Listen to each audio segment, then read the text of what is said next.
Maldad natural.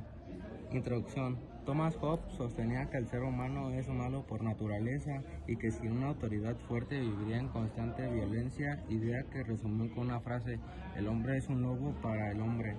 Sin embargo, esta visión resulta demasiado pesimista y no considera otras cualidades fundamentales del ser humano. Diversos pensadores y estudios sociales muestran que las personas también poseen una inclinación natural hacia la cooperación, la empatía y la solidaridad. La convivencia pacífica no surge únicamente del miedo al castigo, sino valores aprendidos como el respeto, la responsabilidad y el diálogo. La violencia, más que una característica gitana, es consecuencia de factores sociales, culturales y educativos. Mi equipo está conformado por Mirce Rivera Xcaret, Jania Alvarado y Melody Pérez. Equipo en contra: Said Uriel Flores Reyes, Dylan Alexander Franco Chávez, Naomi Yaeli del Real Altamirano, Fátima Díaz. ¿La violencia es un medio de supervivencia? En un estado de naturaleza en donde no hay derechos de propiedad, el hombre, buscando su propio beneficio, se torna como un lobo, capaz de realizar atrocidades incluso para su especie. Aunque Hobbes sostenía esto, de acuerdo al ser humano no es inherentemente hostil, así que entre sí. La evidencia muestra que también teníamos tendencias naturales a la cooperación, empatía y ayuda mutua, como se ve en comunidades que sobreviven juntas sin violencia. Es la norma, sino suele estar ligada a condiciones extremas como la escasez artificial o la desigualdad. ¿Qué ejemplos actuales muestran la violencia como parte de la naturaleza? En la actualidad, la violencia se manifiesta de múltiples formas que no pueden explicarse únicamente por factores externos como la pobreza o la falta de educación. Esta lógica también se refleja en contextos locales. En México, durante los primeros 9 meses de 2025, se registraron 18.398 homicidios dolosos, cifra que, aun con leves reducciones, muestra cómo el egoísmo y la búsqueda de poder siguen alimentando dinámicas de violencia estructural. No considero que estos ejemplos demuestren una naturaleza violenta. Conflictos armados, delitos y agresiones están más relacionados con factores sociales, inequidad económica, falta de acceso a justicia, manipulación política o cultural de la violencia aprendida. Por cada caso de violencia hay miles de interacciones pacíficas y cooperativas que pasan desapercibidas. Esas son las reflejas nuestras naturaleza. ¿Por qué el estado de naturaleza conduce al conflicto? Según Hobbes, siempre vamos a querer más. Si todos buscamos el poder, se genera un problema llamado estado de naturaleza. En este surge la competencia, la cual impulsa a atacarse para lograr un beneficio.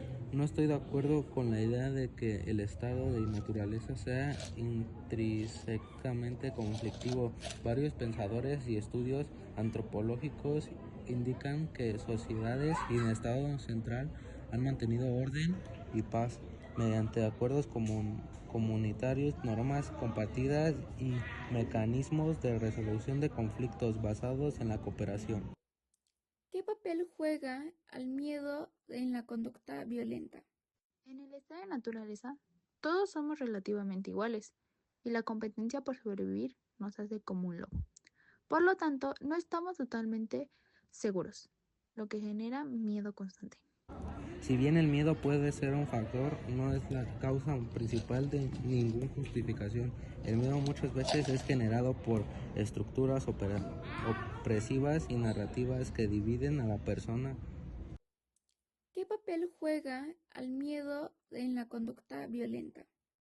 La violencia es un medio de supervivencia en el estado de naturaleza, donde no hay autoridad central. Absolutamente no. La violencia es un camino ineficaz y destructivo para la supervivencia a largo plazo. Las comunidades se basan en la cooperación, el intercambio y la colaboración.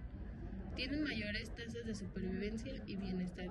Incluso en situaciones de escasez, las estrategias de compartir y organizarse son más exitosas que la agresión, que solo genera ciclos de daño. ¿El poder o autoridad es indispensable para evitar la violencia?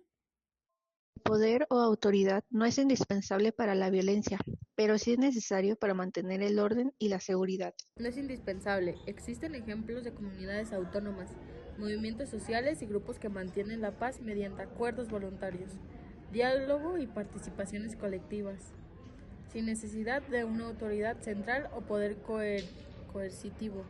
El poder puede incluso generar violencia cuando es abusivo o desigual. Lo verdaderamente útil es la construcción de confianza y normas compartidas. ¿Qué relación existe entre el egoísmo y la maldad? La violencia se manifiesta de múltiples formas que no pueden explicarse únicamente por factores externos como la pobreza o la falta de educación. Esta lógica también se refleja en contextos locales. En México, durante los primeros 9 meses de 2025, se registraron 18.398 homicidios dolosos, cifra que, aun con leves reducciones, muestra cómo el egoísmo y la búsqueda de poder siguen alimentando dinámicas de violencia estructural.